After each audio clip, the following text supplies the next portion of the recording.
Another nice nomad van dweller, RV dweller now. This is Mary Beth. Hello, hi everybody.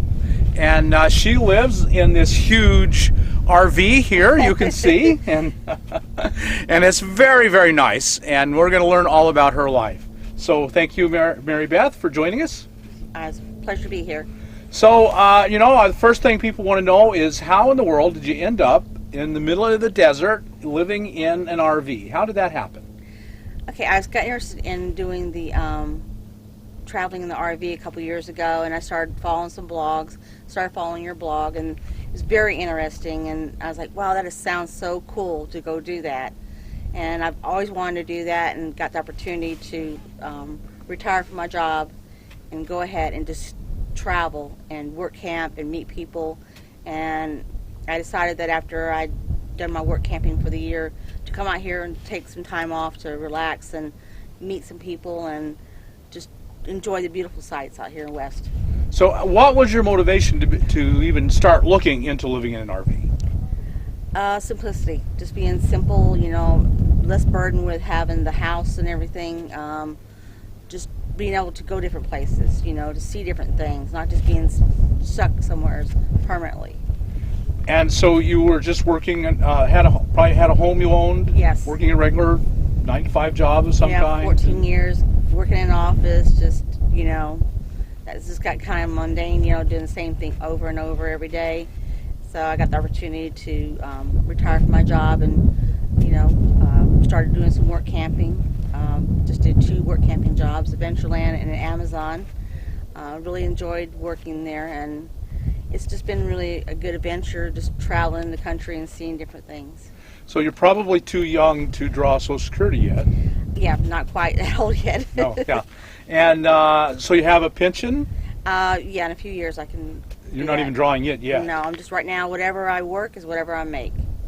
So, so you have to make money as you go to support yourself? Correct. And when you just made the decision that you were tired of the corporate world and wanted to become more adventurous and simple, you started searching for an RV and found this one. Yes, I did. I found this one on Craigslist. It was a really good deal. It's small. It's just big enough for me. It's got all the comforts of home. I'll give you all a tour in a minute. Then I got my truck that I pull it with. It just fits me just right. Now, a lot of people are going to say, that is much too small. I could not possibly live in that small a space. Did you have that thought? No. I mean, I've always liked smaller homes and everything, and I'm more interested in doing a tiny house eventually, down the road. When I was looking into actually doing the RV, and I was looking at maybe doing a truck camper at one time. But then I came across this camper, and I was like, that's a really good deal. It has all the comforts. My truck can pull it, and it was just a perfect fit for me. So you already had this truck? Yes. That was your daily driver while Yes. you were working? Mm-hmm. And so then adding the camper was a natural, logical add-on. So do you mind if I ask you how much you paid for the trailer? About $3,000. Well, that's a super deal. Yeah. And you probably had to put a little work into it. Still, it's a work in progress. Right. But it's a good deal. You get a really good deal, and you get to live your life you want, but you put in a little work as you go. Yeah, it's just like a normal house you have. I mean, you're going to put in repairs and everything. Same thing I have in my house. Always normal repairs you do as you go along. I mean, even living in a van, I'm sure those were normal repairs you have to take care of every day. Absolutely. People think, well, I can't move it into an RV or a van because there'll be so many repairs. Well, you're doing those repairs now. Yeah. Almost, unless you're renting. That's true. Then you got to fight with the landlord to get him to do them. That's true. So you sold your house Mm-hmm. and sold everything. Got rid of everything, just started downsizing. I thought it was going to be hard at first getting rid of all my stuff, but I was like, I don't really need this. I wanted to go travel. I was thinking that would the materialistic stuff be more important than me traveling, and would I need this on the road? So that's how I just started getting rid of everything. I just kept a few things that I like, but yeah, you can't have too much stuff in this camper. No, you sure can't. I mean, everything I have is here. Right. There's no home base. This is it. This is my home. No storage. No storage, no nothing. This is it. Whatever I have here is all my possessions and everything. For many of us, we really like the enforced simplicity that a small space provides. Yes. And I know I have. It sounds like you do too.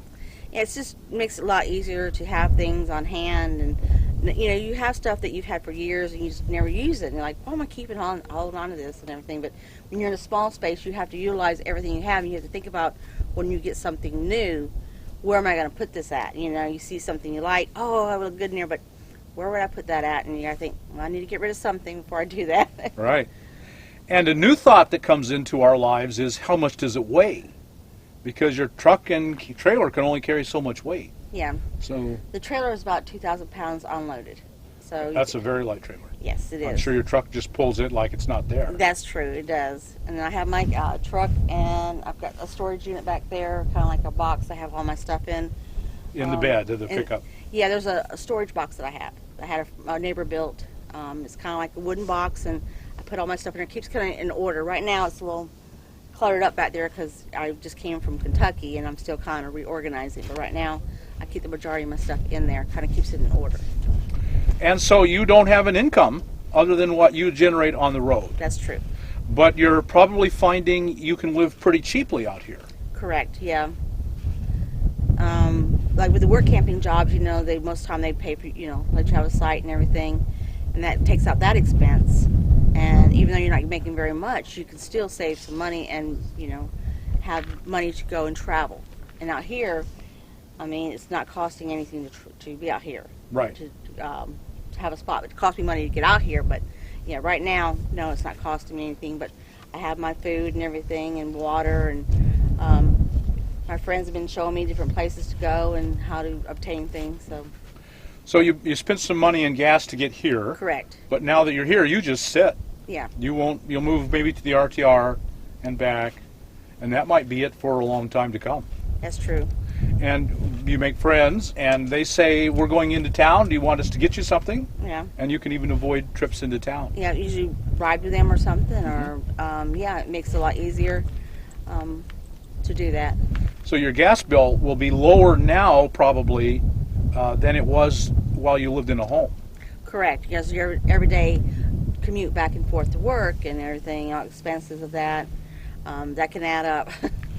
Yeah, a lot of people don't realize that your gas bill can actually go down by living this way. Now, a lot of people initially travel a lot the first year, and it doesn't sound like you have. Not really too much. I went from Florida, then I went to Michigan and visited family up there, and then I started my one job in Iowa. I was there for about 2 months, and then I went to went to Amazon for 5 months, and I just left there last week. But you were at Adventureland before then. Yes. Tell us about Adventureland. I believe they come to the big tent and hire there. They have in the past, I know. Mm-hmm. And they're a huge. Tell us all about Adventureland. How you got that job? I was signed up for Work Camping News and did my resume on there, and I did a search on there, and I saw that they had an ad. And considering that was my first work camping job, I was thinking that would be good experience to get it something that I could start at. And they were doing some hiring events down in Florida at Wesley Chapel, so I went in there and did an interview, and they hired me, and that's how I started there. And it's in the Midwest somewhere, Iowa? Yeah, near Des Moines, Iowa. You don't think of Iowa as a center of entertainment, but this is a huge thing. Yeah. And it must be huge because they hire people from all over the country. Yeah. And they provided a site for you? Correct. And then the amusement park was right next door. You could walk to work, so you wouldn't have to spend any gas to go to work. Right. If you do want to drive, it's a very short drive around the lot and everything to go park there, so it saved you money on gas. And you were probably there a typical summer, Memorial Day to Labor Day, something like that? I was there for 2 months. 2 months. Then I went to Amazon because they offered starting to work in August 1st at Amazon, so that was a good deal to go there. Right. So you were in Amazon a long time. 5 months. 5 months. And well, let's finish up on Adventureland. Did you do pretty well financially there? Would you recommend it to people? I did okay. It was enough to get me have living expenses and travel expenses to go to Kentucky. But the Amazon was where I did my research on that and decided that to go to Amazon early instead of finishing out the season at Adventureland. That was my opinion to do that. Okay. So they paid more and the overtime, and Yeah. it just all worked out. And you were there for 5 months instead Yeah. of just 2. Yeah. Although you did have to burn gas to get from Iowa to Kentucky. That was Correct. Kentucky. Yes. We might add, folks, that the 3 main Amazon warehouses that hire work campers are, do you know? Campbellsville, Kentucky, Murfreesboro, Tennessee, and Hazlet, Texas. Which is just outside Dallas, Fort Worth. Correct. So I think those may be the only ones left. That's the only ones left. I knew they used to have facilities in Nevada or something, They did. and Indiana, And Kansas. and Kansas. Yeah. Yes. And they've slowly been moving them away. I mean, it costs them a lot more money, so Yeah. they've been getting away from it. So, but they're still hiring. You had no problem getting the job. Nope, didn't have a problem getting a job at Amazon. It was a really good experience. I had a lot of fun there. It was hard work, but I met a lot of people. Met some friends that are here now, and it's good to have someone out here when you're coming out here. It is. Yeah. So I had those friends out here I could come and spend time with. They can show me around a little bit. Because my first time, work camping, boondocking out here in the desert. It's the first time everything this year. Right. So it's been an experience. Has it been? It's been quite a culture shock, I would think. Oh yeah. Just from the city and work and the mundane to wide open spaces. Yeah, you meet so many different people, and I've noticed that people that are, RVers, they seem so friendly. Yes. More friendly. Like if you're living in a neighborhood, sometimes you don't really meet your neighbors and stuff. Out here, Very often. you do meet your neighbors. People come up to you and they start talking to you, and they help you and everything, and see if they need help with something. They come up and offer it, and it just is a really nice community. It RV is. community is. So you have, one of the worries people have is that they'll be lonely and they'll be left alone, and you haven't found that at all. No, I'm a single work camper, so I have no issues. Or, I make friends. I'm alone, but I'm not lonely. Right. Right. You can find the balance for yourself. Yeah. You want to be more alone, you can. You want to spend more time with others, you can. Yeah. You're in control. Yeah. I think more so than when you live in a city. Correct. I yeah. think, at least that's what my opinion. So you were at Amazon 5 months. Did you do pretty well there? You thought that was worth the money? It was worth the money. Yeah. It was a good experience. They had overtime, and they paid their site and everything. So that's a bonus right there. And then you get your bonus at the end of the season and stuff. So that's. Which is like 10% per hour that you work? No, it's or $1 something like that? an hour for every hour you work. $1 an hour for every hour you work bonus. Yes. And after 5 months, that was a pretty good chunk of money. I haven't got it yet, but it should be this week. That would be nice, yeah. Yeah, it's the last week. They usually send it to you and stuff. I put it in your account. That's one good thing about that. When you do the work camping, you sign up for that. You have direct deposits. You don't have to worry about getting a paycheck, go in the bank, and do all that. It goes directly in there. That's good. So between the 2 jobs, do you have to work again until spring? Are you looking for work now? I have a job lined up in New Mexico. Oh, that's right. You're going from here to a travel center. Correct. Right? Yes, in Tell- New Mexico. Tell us about that. It's at Bowling Travel Centers. I'm going to be starting there in January. And they provide a site. You're right there next to the store. And I'm going to probably be there about until near the end of April. Then I have another job lined up for South Dakota. Then I'm going back to Amazon. So I've got my year already lined up for next year. Right. It's just a matter of applying for the jobs early, and getting everything set up so that way you've got something waiting on you. If you're like me and don't have any other income coming in, it's good to have that reassurance that you have, going to a job. Right. And you can probably eventually, when you get your Social Security and your retirement, Yeah. then you won't even have to work.